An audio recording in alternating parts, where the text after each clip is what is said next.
Hi friends, आप सभी का अपने चैनल स्मार्ट स्टडी क्लास में बहुत बहुत स्वागत है। फ्रेंड्स, आज की स्टोरी को हम बहुत ही बेसिक लेवल से करने वाले हैं, यानी बहुत ही आसान तरीके से करने वाले हैं, ताकि जो नए व्यूअर्स हैं उनको बिल्कुल आसान तरीके से समझ में आए, बहुत ही इजी लगे, और जो लोग देखते आ रहे हैं जिनका कुछ एक्सपीरियंस है उनका भी रिवीजन होगा और उनको भी जो भी डाउट रह गया होगा वो धीरे धीरे पूरा फेस हो जाएगा। यहाँ पर मैं आपके लिए एक एक वर्ड का हिंदी में ट्रांसलेट करूँगा, ठीक है। उसका हिंदी मतलब बताते हुए मैं इस स्टोरी का जो है हिंदी में अनुवाद करूँगा। सो गाइस, ताकि आपके लिए बहुत ही इजी लगे। ओके, इसके बाद आपको जो है कमेंट करके बताना है कि हाँ आपको कैसा लगा और किस तरह से आपको सूटेबल रहेगा, ठीक है। सो गाइस, इस स्टोरी को शुरू करने से पहले आप वीडियो को कर दीजिए लाइक, बिकॉज बाद में आप भूल जाते हैं, ठीक है। यदि आप थोड़ा भी कुछ सीखते हैं, आपको सीख मिलती है, तो आप वीडियो को प्लीज़ लाइक ज़रूर करें। ओके, चलिए, ये बिल्कुल फ्री है, फ्री ऑफ कॉस्ट है, इसमें आपको कुछ नहीं लगता गाइस। सो प्लीज़ लाइक करना तो मत भूलिए। तो चलिए गाइस, हम वीडियो को शुरू करते हैं। सबसे पहले देखिए title, the hidden treasure. Hidden treasure, okay, not tracer. यहाँ पर जो एस है उसको हम जा पढ़ेंगे, जा, ट्रेजर, राइट। यहाँ पर हिडन का मतलब होता है द हिडन, यानी छुपा हुआ या छिपा हुआ। हिडन, ठीक है, छिपा हुआ, राइट। ये किससे बना है? ये बना हुआ है हाइड वर्ड से। हाइड, हाइड जिसका मतलब होता है छिपाना। तो हिडन मतलब क्या हो गया? छिपा हुआ। ओके, दूसरा वर्ड है ट्रेजर, मतलब होता है खजाना। ट्रेजर, ओके, खजाना यानी धन या संपत्ति जो हम रखते हैं, ठीक है, ट्रेजर कहते हैं उसको। तो मैं इस तरह से आपको एक एक वर्ड को प्रोनाउंस करते हुए उसका उच्चारण के साथ मैं हिंदी बताऊंगा, ताकि आपको ट्रांसलेशन में हर चीज़ समझ में आ जाए, बहुत ही आसान लगे आपको। ओके, चलिए नेक्स्ट बढ़ते हैं। देयर लिव्ड अ फार्मर, यानी एक फार्मर यानी किसान, एक किसान रहता था। लिव्ड यानी रहता था। यहाँ पर देयर मतलब कुछ नहीं है, ये केवल एक सब्जेक्ट के रूप में आया है। लिव्ड यानी रहता था, फार्मर यानी किसान। ओके, इन द विलेज, इन यानी में, द विलेज यानी गांव, ठीक है, ग्राम। तो गांव में एक किसान रहता था। ही हैड, ही हैड यानी उसके थे या उसके पास था। क्या था? 5 सन्स, 5 बेटे थे। 5 सन्स, सन यानी बेटे होता है। ओके, तो यहाँ पर आपको जो ध्यान देने वाली बात है वो ये है, ही हैड, जब हैड आता है, ठीक है, उसके बाद कोई भी नाम आता है कोई चीज़ का, तो हम यहाँ पर इसका मतलब निकालते हैं था, पास था, ठीक है, पास था। ही हैड, उसके पास थे या उसके थे। कितने थे? 5 बेटे थे, 5 लड़के थे। ओके, इस तरह से गाइस जो है आप जब समझेंगे तो आपको श्योरली इंग्लिश आएगी, 100% आपको इंग्लिश आएगी, राइट। गारंटी है कि आप जो है इंग्लिश का हिंदी में आप ट्रांसलेशन कर पाओगे और आप समझ पाओगे। दे वर ऑल आइडलर्स, दे यानी वे, वर यानी थे, ऑल सब, आइडलर्स मतलब होता है आलसी कह सकते हो आप, या खाली बैठने वाले, ठीक है। आइडल जिसको बोलते हैं सुस्त, जो बिना काम के बैठा रहता है या यहाँ वहाँ घूमता रहता है। तो वे सब क्या थे? आइडलर्स थे। ओके, खाली बस बैठने वाले थे, ठीक है, ज़्यादा मेहनती नहीं थे। एंड और never helped their father, never मतलब कभी नहीं, हेल्प्ड मदद करना। ओके, देयर मतलब अपने, फादर पिता, तो वे अपने फादर की कभी हेल्प नहीं करते थे, कभी मदद नहीं करते थे। ओके गाइस, यदि आपको मज़ा आ रहा है, आपको बिल्कुल आसान लग रहा है, तो प्लीज़ लाइक करना मत भूलिएगा, लाइक ज़रूर करिएगा वीडियो को, ठीक है गाइस। चलिए, ताकि मैं आपको और अच्छी और बेहतर तरीके से वीडियो मैं आपको लिए बना सकूं, ठीक है। चलिए नेक्स्ट बढ़ते हैं। चलिए ओके, आप बेहतरीन तरीके से एंजॉय करेंगे जब आप समझेंगे एक एक वर्ड को, एक एक लाइन को, तो आपको काफ़ी मज़ा आएगा और आप सीखेंगे। ओके, नेक्स्ट देखिए, they always quarrelled among themselves. They यानी वे, ऑलवेज यानी हमेशा, क्वारल्ड मतलब झगड़ना या झगड़ा करना, एमंग यानी होता है कि मध्य या बीच में, दमसेल्व्स यानी वे स्वयं, दमसेल्व्स यानी वे स्वयं, दमसेल्व्स यानी वे स्वयं, एमंग यानी के मध्य या बीच, यानी उनके मध्य, वे स्वयं अपने मध्य में, अपने बीच में, क्वारल्ड झगड़ते थे, लड़ाई करते थे, दे वे, ओके, ऑलवेज मतलब हमेशा, तो वे हमेशा आपस में, है ना, या अपने ही बीच में क्वारल्ड करते थे, झगड़ते थे। Okay, the father was very much sad, यानी वो पिता, द फादर वो पिता, वॉज यानी था, वेरी मतलब बहुत, मच यानी ज़्यादा, बहुत ज़्यादा, क्या था, सैड था, दुखी था, वरीड यानी चिंतित, यानी चिंतित, तो वो बहुत चिंतित था। He tried his level best, he tried यानी उसने, ही यानी वह, ठीक है, मेल के लिए आप जानते ही होंगे, बहुत ही कॉमन वर्ड है, मेल के लिए हम ही यूज़ करते हैं, ही यानी वह, या उसने ट्राई किया, ही ट्राइड उसने प्रयास किया, हिज लेवल बेस्ट यानी अपने लेवल का, अपने स्तर का बहुत बेस्ट यानी बहुत अच्छा उसने प्रयास किया, क्या करने का, to mend their habits, to mend यानी होता है सुधारना, टू मेंड यानी सुधारना, ठीक है। इस तरह से जिस वर्ड में आपको दिक्कत होगी तो आप मीनिंग को नोट कर सकते हैं, ताकि बाद में आप रिवीजन कर सकें और आपको जो है ढेर सारी मीनिंग आने लगे, आपका जो शब्दकोश है काफ़ी अच्छा हो जाए और इस तरह से आपकी इंग्लिश इंप्रूव हो जाएगी। टू मेंड यानी होता है सुधारना, देयर हैबिट्स यानी उनकी आदतें, देयर मतलब उनका या उनकी, हैबिट्स यानी आदतें, तो उनकी आदतें सुधारने का उसने बहुत प्रयास किया। He tried his level best, अपने लेवल का, अपने स्तर का उसने बेस्ट प्रयास किया। बट लेकिन, all in vain, in vain मतलब होता है बेकार में, बेकार में, लेकिन जो उसका पूरा प्रयास था वो बेकार में चला गया। बट ऑल इन वेन मतलब सब कुछ बेकार में। Once he was taken ill, once यानी एक बार, ही वह, वॉज यानी था, टेकन इल मतलब बीमार पड़ जाना, तो बीमार पड़ गया वो, एक बार वह बीमार पड़ गया था या पड़ गया, राइट। इस तरह से आपको ध्यान देना है गाइस, ताकि कोई भी डाउट आपके अंदर ना रह जाए। ओके, और देखिए मैं कई बार क्या होता है कुछ वर्ड के जैसे was, were, is, am, are, है ना, कैन, कुड, इन तरह के वर्ड को मैं बार बार बताता हूँ। सो गाइस, ताकि आपको रट जाए और इस तरह से रटे कि ज़िंदगी में भूले ना। ओके, इसलिए मैं बताता रहता हूँ। कुछ लोग को लगता होगा कि सर जो है कुछ वर्ड को बार बार बताते रहते हैं, हम जानते हैं तो भी, लेकिन देखिए जो लोग नए आते हैं वो नहीं जानते होंगे, ठीक है। ये फिर मेरा प्रयास रहता है कि बार बार बताऊंगा तो आपको रट जाएगा, बिल्कुल अच्छी तरह से दिमाग में बैठ जाएगा, तो वो कभी नहीं भूलेगा आपको लाइफ में, राइट। चलिए नेक्स्ट, अब चलते हैं अगले पेज में। आइए देखते हैं। तो हुआ क्या कि वो आदमी एक दिन बीमार पड़ जाता है, right.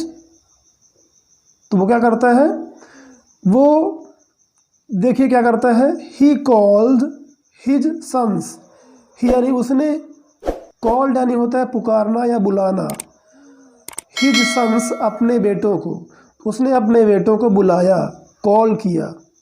All of them, all of them यानी उनमें से सब, रीच्ड देयर, रीच यानी पहुंचना, ओके, तो देयर मतलब वहाँ, यहाँ पर देयर का मतलब क्या है, वहाँ। तो ऑल ऑफ देम सभी, उनमें से सभी, रीच्ड पहुँचे, देयर मतलब वहाँ, वहाँ पर पहुँचे।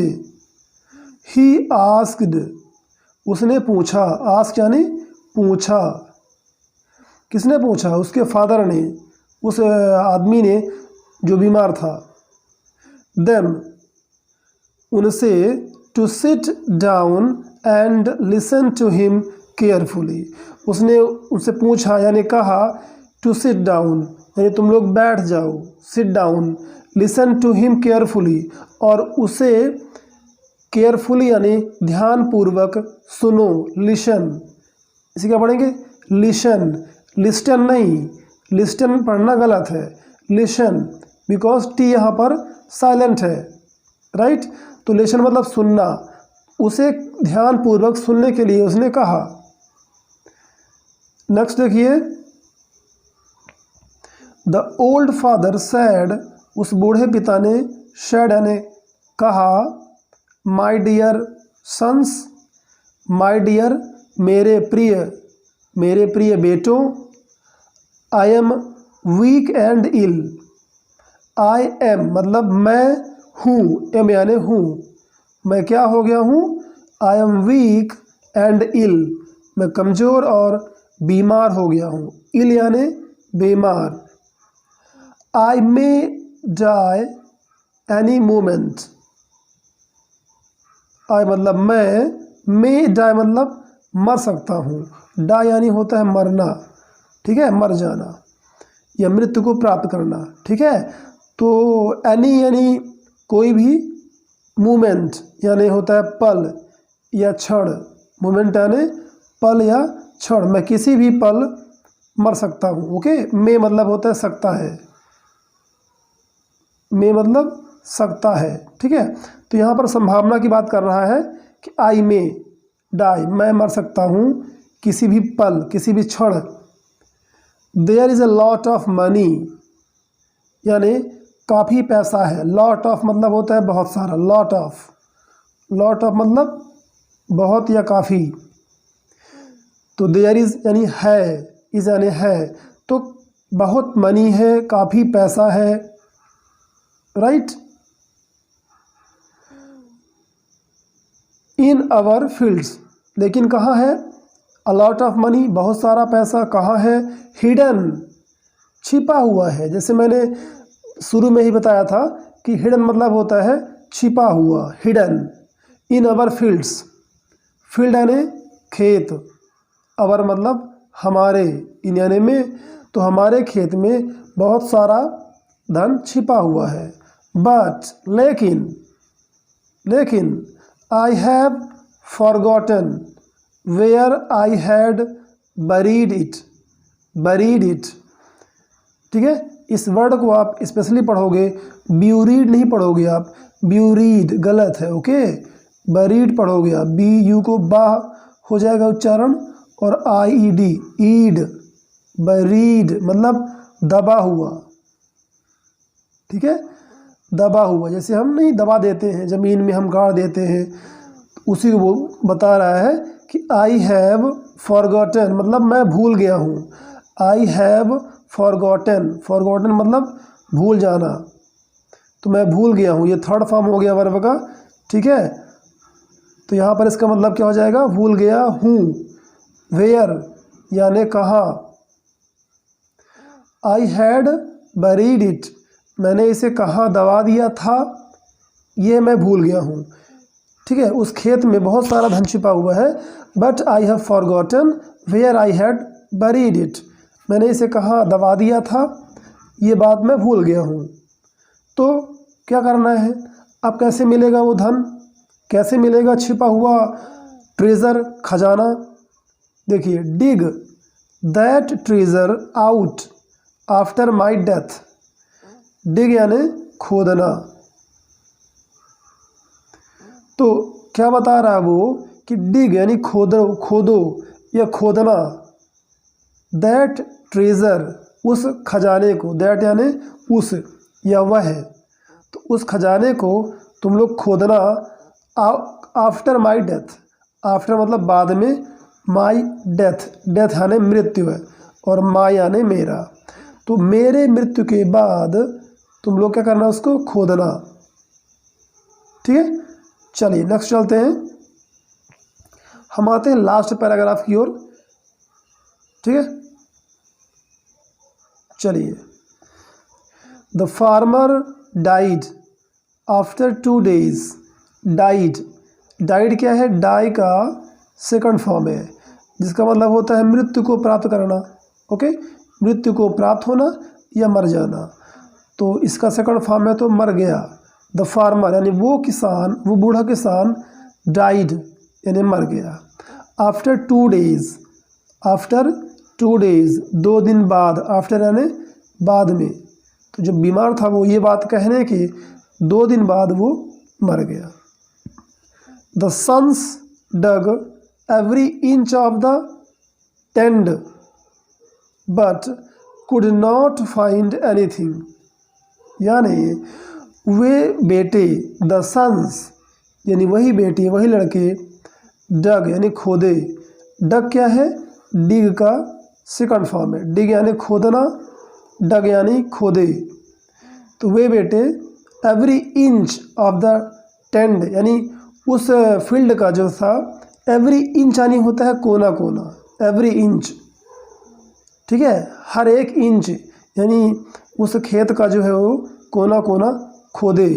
But could not find anything, लेकिन कुछ नहीं पा सके या कुछ नहीं पा पाए। तो यहाँ पर कुड मतलब होता है सकाया पाया, सकाया पाया। तो इसमें नॉट लगा है नहीं, फाइंड यानी पाना, एनीथिंग यानी कुछ नहीं।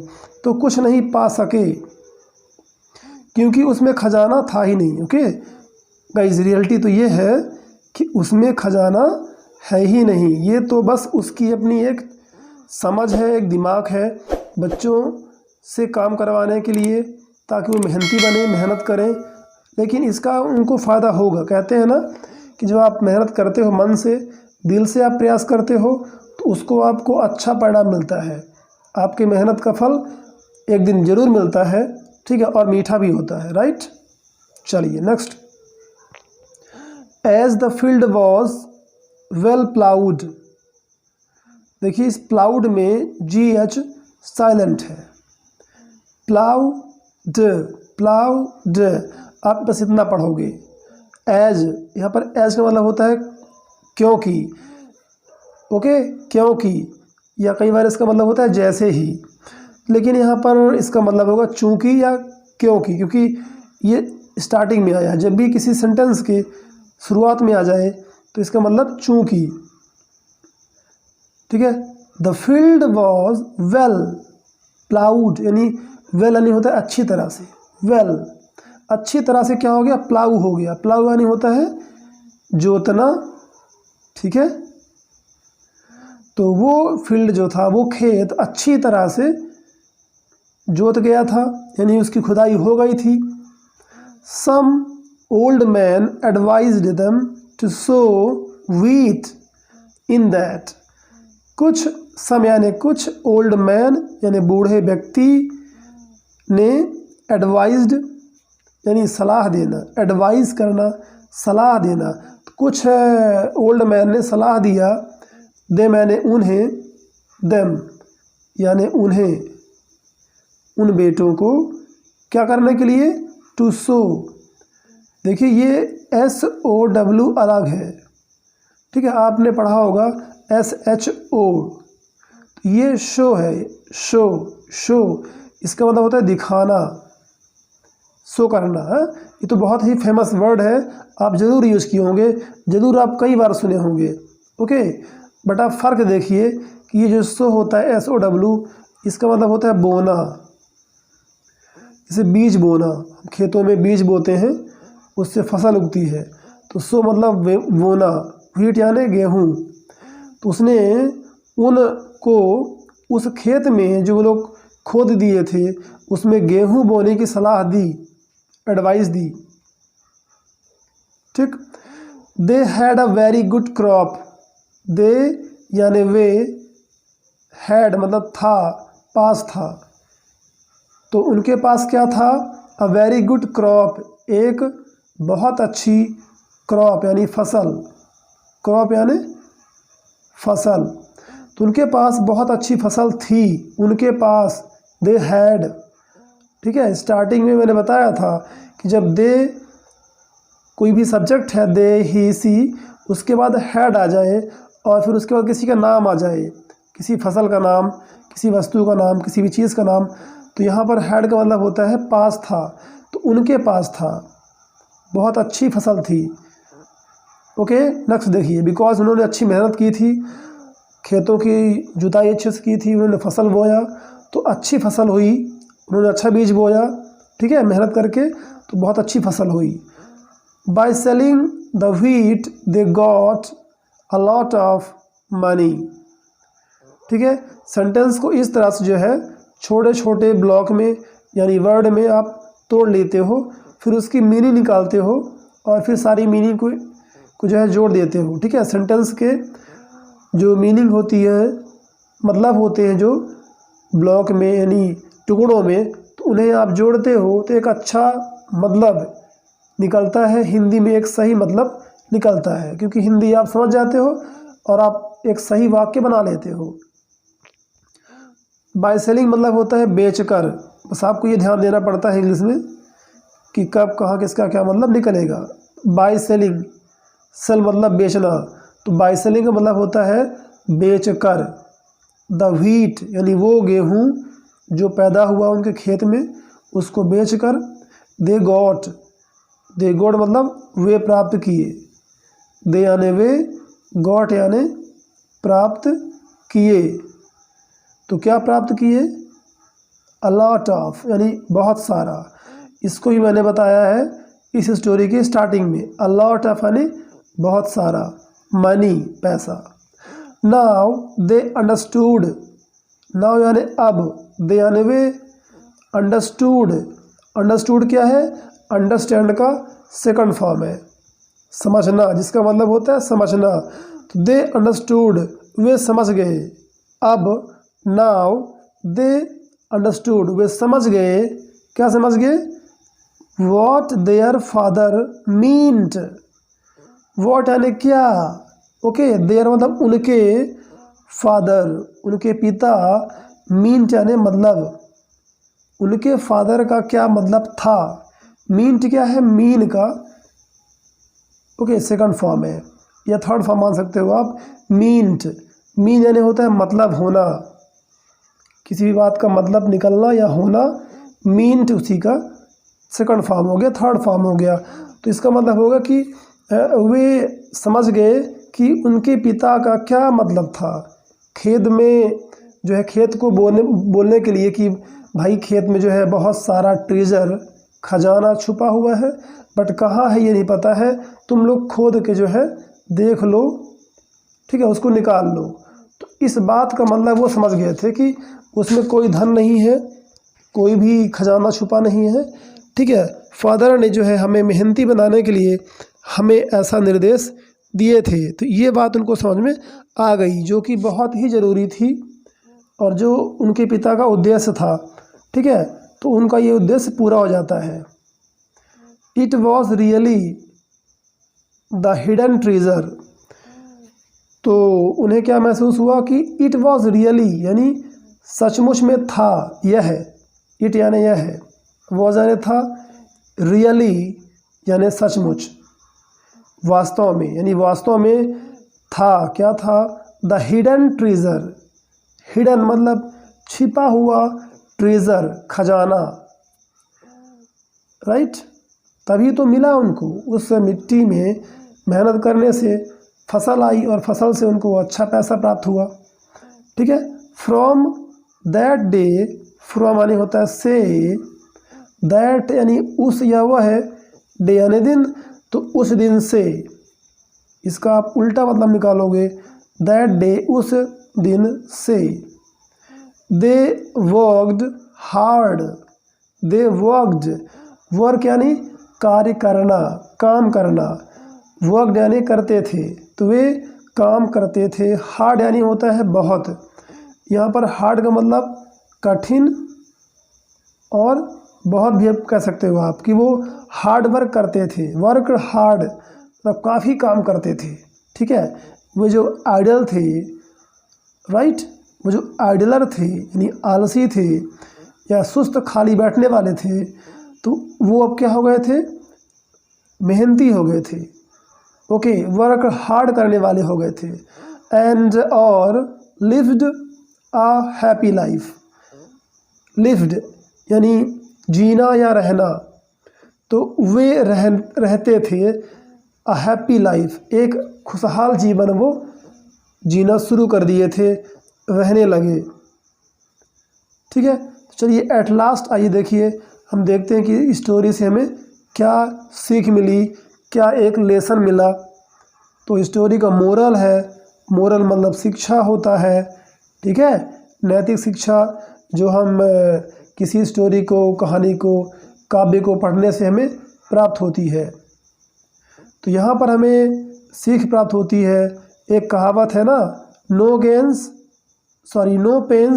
No gains, no pains no gains. Pain मतलब होता है गाइस दर्द होता है, ओके।